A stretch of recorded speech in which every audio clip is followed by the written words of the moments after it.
Assalamualaikum warahmatullahi wabarakatuh, sahabat ngaji online yang dirahmati oleh Allah Subhanahu wa taala. Selamat datang kembali di channel Ngaji Mas Dayat, tempat belajar ngaji tartil dan tajwid dasar.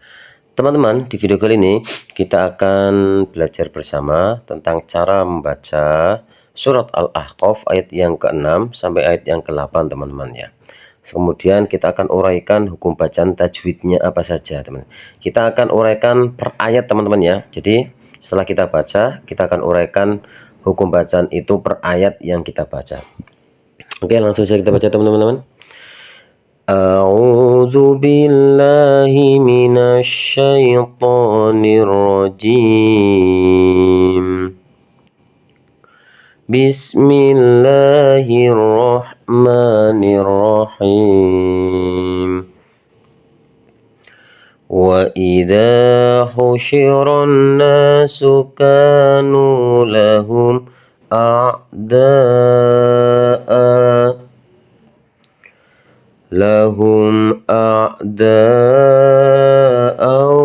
wa kanu bi'ibadatihim kafirin.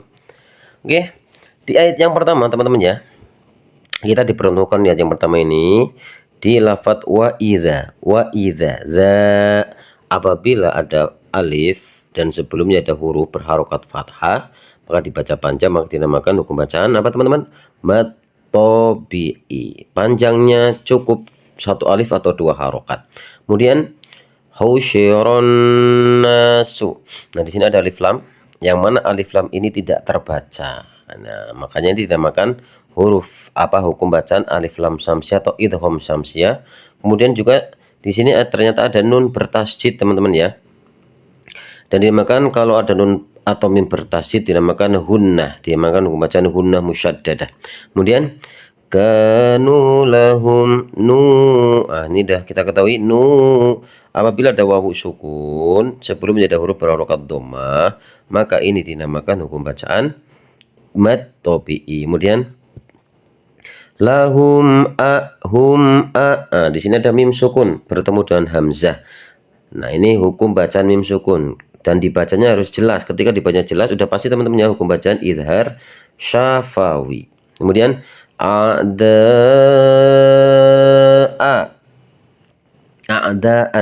Nah, di sini ada mad tabi'i panjang ya, kemudian ada bertemu dengan hamzah di satu kata, maka dalam hukum bacaan tawasid ini dinamakan hukum bacaan mad wajib muttasil. Bacaan panjangnya harus wajib antara 5 dan 6 harokat, tidak boleh 4, tidak boleh 3, harus 5 atau sampai 6 harokat. Kemudian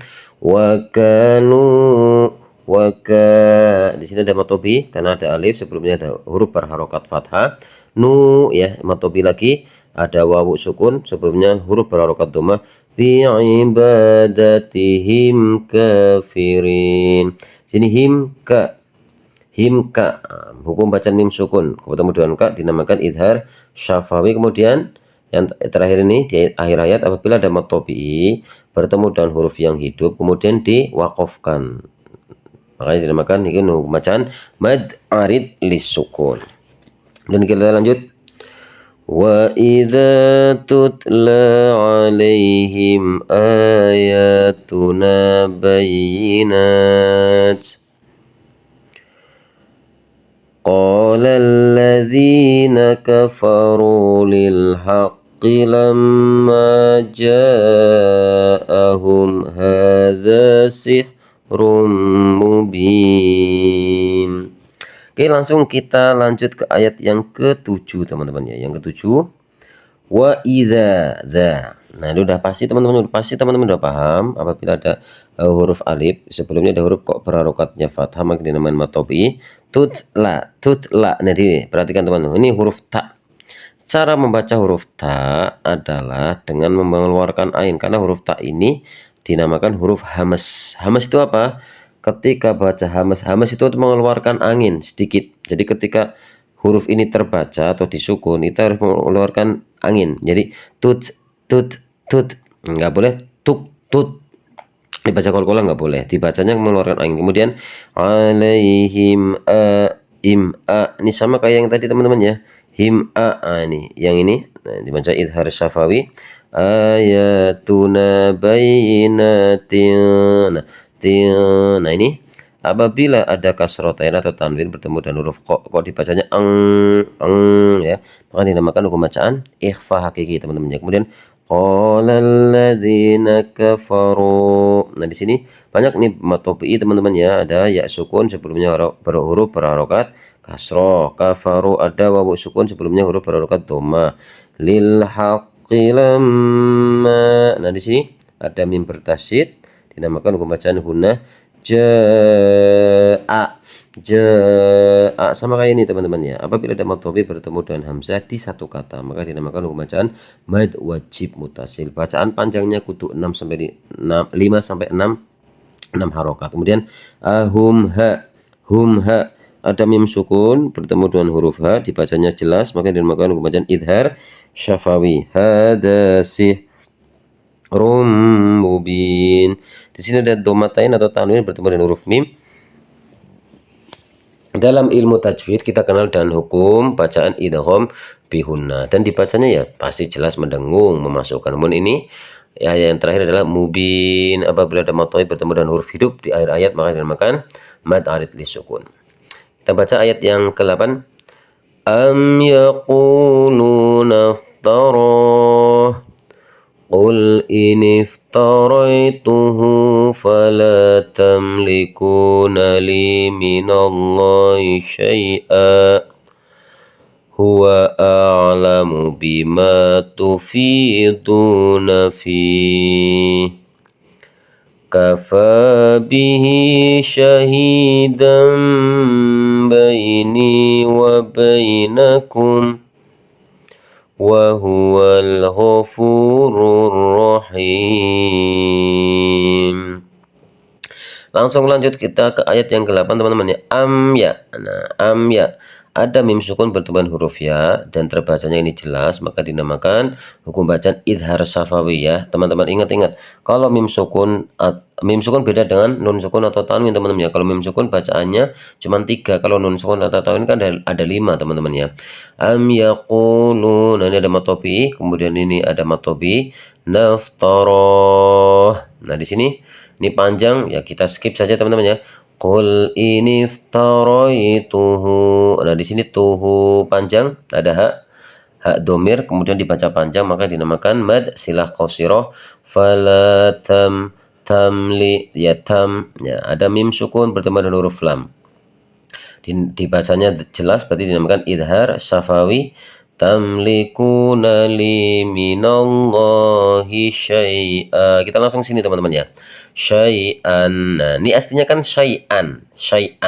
Tapi karena dia posisinya berada di akhir ayat, maka harus kita baca panjang. Panjangnya berapa? Cukup 2 harokat, maka dinamakan ini hukum bacaan mad aywad. Mad aywad teman-teman. Yang ini kan mad aywad. Jadi kalau ada fathatain di akhir ayat dibacanya an, gitu panjang dinamakan mad aywad. Kemudian lanjut. Huwa a'lamu bima tufiduna fi. Di sini tidak banyak. Di sini ada mad tabi'i, kemudian mad tabi'i, kemudian di sini juga mad tabi'i teman-teman ya. Nafi. Ya, ini fi. Ini bisa dibaca mad arid lisukun ya. Karena ada mad tabi'i bertemu dengan huruf hidup tapi di akhir ayat. Kemudian kita lanjut kafa bihi. Nah, di sini perhatikan teman, ini ada mad tabi'i kemana? Di sini. Ini ada tanda seperti ini apa? Ini maksudnya apa ini? Ada tanda kayak gini. Nah, ini maksudnya adalah tanda ini ya, teman-teman ya. Ya, tapi mungkin ini karena cetakan beda. Ini Al-Qur'an cetakan Madinah, teman-teman ya. Jadi ya-nya dibikin seperti ini. Tapi ini tanda ini adalah tanda ya. Jadi cara bacanya ha ini ketika dia kasroh itu harus dibaca panjang. Jadi kafa bihi, tidak boleh teman-teman kok bacanya di sini pendek.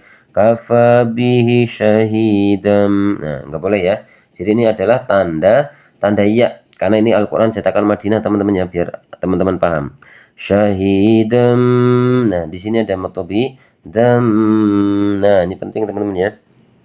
Apabila teman-teman kau menemukan tanda mim kecil kayak gini, nah, apabila ada fathatain atau tanwin bertemu dengan huruf ba dalam ilmu tajwid dinamakan hukum bacaan iqlab. ya iklab teman-teman ya. Hurufnya cuma satu, yaitu ba, udah pasti jelas dan sudah pasti terbantukan dan huruf mim kecil teman-teman ya. Baini wa bainakum. Kita lanjut. Wa huwal ghafurur rahim. Wa huwal. Nah, di sini ada hukum bacaan alif lam. Alif lam apa teman-teman? Alif lamnya terbaca, ya tersukun ini dibaca jelas, makanya dengan alif lam komariah ghafurur rahim. Nah, di sini beda. Kalau ini alif lam samsiah karena tidak terbaca rahim. Nah, di sini ada hukum bacaan apabila dhamma tabi'i bertemu dengan huruf hidup tapi di akhir ayat, maka dinamakan hukum bacaan mad arid lisukun. Oke, alhamdulillah teman-teman ya. Kita sudah belajar bersama membaca, cara membaca yang mudah insyaallah dengan tajwid yang ringkas singkat. Surat Al-Ahqaf ayat yang ke 6 sampai ayat yang ke-8. Semoga video ini bermanfaat dan jangan lupa jika dirasa video ini bermanfaat, jangan lupa untuk memberitahu cara menekan tombol like, subscribe, comment, and share teman-teman. Akhirul qauli wassalamualaikum warahmatullahi wabarakatuh.